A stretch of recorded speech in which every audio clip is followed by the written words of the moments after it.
Mais devant le bar irlandais de Monaghan, la violence a éclaté avec une précision effrayante. 2 Écossais, Ross Monaghan et Eddie Lyon Jr., ont été abattus en plein jour. Un assassinat brutal.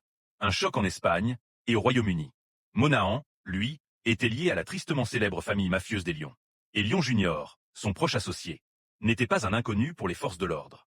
Tous deux avaient un long passé dans la guerre des gangs de Glasgow. Un conflit sanglant entre les clans Lyon et Daniels. Une querelle vieille de plusieurs décennies.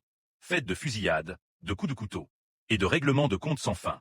Mais ce meurtre, commis à l'étranger, sous les yeux de spectateurs choqués, a marqué une escalade inattendue. Des témoins ont vu des hommes masqués s'approcher des victimes, puis tirer à plusieurs reprises. Les agresseurs ont pris la fuite. Leur véhicule a été retrouvé incendié. Une signature typique des cartels.